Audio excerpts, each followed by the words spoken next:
Namaste, Jai Ganesha, Jai Bhairav. Welcome back, everyone. So today I would like to cover brief views, thoughts, and etc. experiences on the matter of dogs and Bhairava.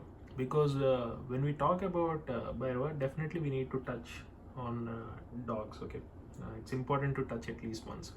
Uh, so I'll primarily share some experiences. Okay, with my thoughts. So let's start with what is the definition of Bhairava. Okay, Bhairava is someone who is fearless, or you can also define Bhairava as someone who makes by like loud sounds and scares the evil. Okay, there's also other term Bhairava. Bai means fear, Ra means crying or like Rona, Va means free you, means basically a consciousness or deity that frees you from fear and cry, or the deity that who responds first when you have fear and you just cry internally, just like please help. Maybe he's the first deity to respond. Okay, that's one meaning. There's also other meaning like Bhairava. Based on letters, they usually say like a Brahma, Rudra, Vishnu, etc. There's also Bhairava. People consider him as like a maintainer, like Baran Poshan or Raksha Karne wala, etc. Means a maintainer who sustains the world. Okay, so there are many meanings to the word of Bhairava. Primarily, you can consider one who is fearless in terms of psychologically. Okay, so let's get into this conversation about dogs and Bhairava. Okay, so why dogs deserve to be either nicknamed or praised once in a while as like or compared to Bhairava? Why are dogs compared to Bhairava? I'll just share my 2 cents based on personal experience. Okay, so my dog Tom, initially he was just a street dog. Okay, we started feeding him. Now he sleeps at our house. So initially he was a street dog. He roams around and etc. So he's not really scared of anything except fireworks. Okay, fireworks are the thing that he gets the most scared out of. Whenever he hears the fireworks, he starts shaking, he starts trembling, he starts smelling like fear. What do I mean by smelling like fear? It's the smell. It's a very unique smell. It's kind of a adrenaline kind of fight or flight and etc. It kind of smells like sweat and a piss and etc. Forgive me, but that's what it is. It smells like that. So the fear is real. Do you know what does he do? He doesn't get scared or just hide under a bed or etc. He takes me and he goes out and sits out in the open where he can hear the fireworks. Okay, out loud.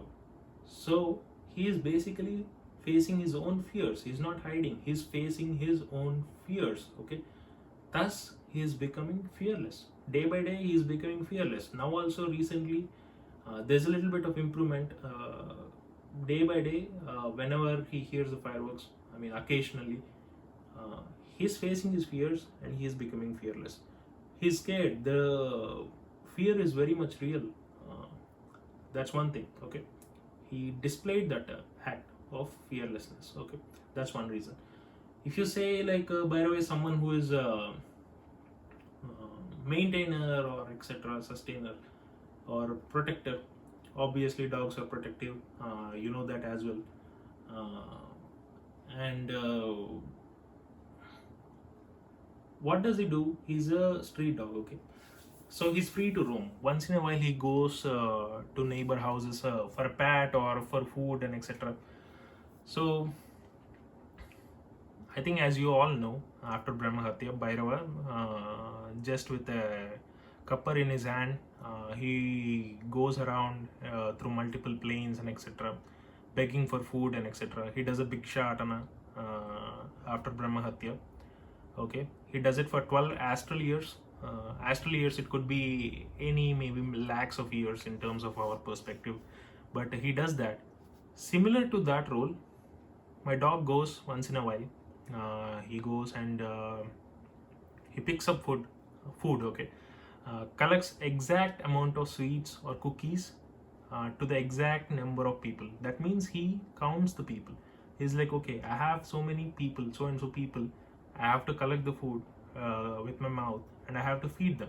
So how sweet of him is that? Okay, he thinks of it like, oh, these are my people, I have to protect them and I also have to feed them. Okay, so there you go. These are two examples of my dog. There are other reasons why I think dogs are also compared or often nicknamed as Bhairava, but that's just my experience. What else is there? In fact, Bhairava once in a while influences through dog. Okay, I'll tell you certain examples. The very puja altar you are seeing right now, whenever I moved in to this place, I just chanted a mantra and I was like, Bhairava, please guide me with which room should I pick or what is the facing direction, etc. So after a certain time, the dog comes in, he just kind of takes a look and he just settles here, and the puja altar is set up in such perfect way, facing directions and etc. are all automatically aligned. That's one example. There is also other example. So I have come across a photo, okay, of a sadhaka who is highly capable. There's a dog sitting beside him.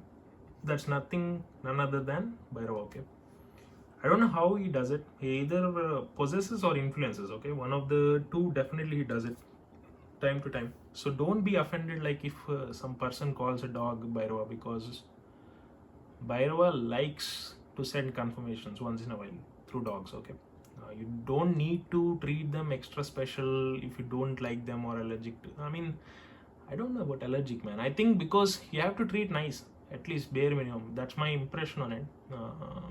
It's not offensive to once in a while call a dog Bhairava, or like a kind of give a pat. Like whenever he displays certain characteristics of Bhairava, you can just give a pat on him as like Shabash Bhairava kind of thing. Okay.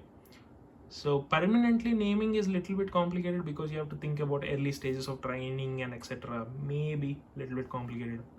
I'll leave it up to the Bhairava, but it's not offensive at all. Okay. In fact, I had a situation when I was waiting for Guru Dikshan, etc. There were a few other people who were also waiting, and a dog just came and like just smelling certain people, and it's like wiggling the tail and etc. Except me and except other one or two sadhaks, at that time they were not interested in the dog itself. So you have to be sure, because Bhairava once in a while it could be just a normal dog, but he will act through dogs. So treat them nice. It's a basic thing. Okay, you need to understand dogs.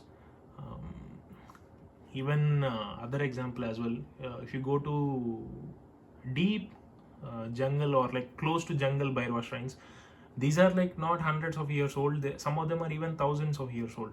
Okay, they even have a local story, but the temples are not that big like any other Bhairava temple usually.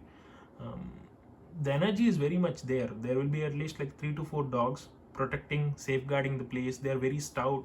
Whenever a sadhak or upasak who is sincere in his Bhairava upasana, if he goes there, the dog will wiggle the tail, the dog will give you special treatment and etc. It will start licking you and etc. So these dogs are the ones you can take them as a sign of confirmation. Sometimes Bhairava will act through normal dogs also, but other days they're just having a normal day. But still, dogs are spirit animals of Bhairava. Okay, just like I said, my dog also displayed or continues to display whenever it is needed a sense of fearlessness. Even during the worst times, he doesn't like fireworks, but still he tries to overcome it. Okay, that's one thing we can all learn. It's not for no reason that dog is considered as a vahana for Bhairava or the spirit animal, etc. So dogs do play a role. Understand them, you will understand Bhairava as well. Okay, it's not offensive to call dog once in a while as Bhairava. Okay, it's not offensive. Okay, get over it. You need to understand dogs to understand Bhairava. What is there? Keep doing japa. 1 lakh is something I suggested initially. because that's a good milestone, because you need to have a target where you are reaching, etc. Once 1 lakh, signs will automatically come. Lot of signs, confirmations. You may even have one spooky experience. It depends on your past karma and etc. Interferences can also happen, but integrate batuk, bhairav, brahma kavach, or any other bhairav kavach. As long as you have kavach and you're doing the mantra japa accordingly, you'll be fine and safe. What else is there? Yeah, keep doing, man, because once you reach 1 lakh, even with mistakes, what happens is automatically when you reach that number, you will self correct yourself, and that's sufficient experience. But don't feel the pressure to reach it in a hurry way. Like, quality is important, quantity is also important. Okay, balance that out. Yeah, that's my 2 cents on conversation of dogs and Bhairava, why they are often compared to Bhairava, or often sometimes nicknamed as Bhairava. Okay.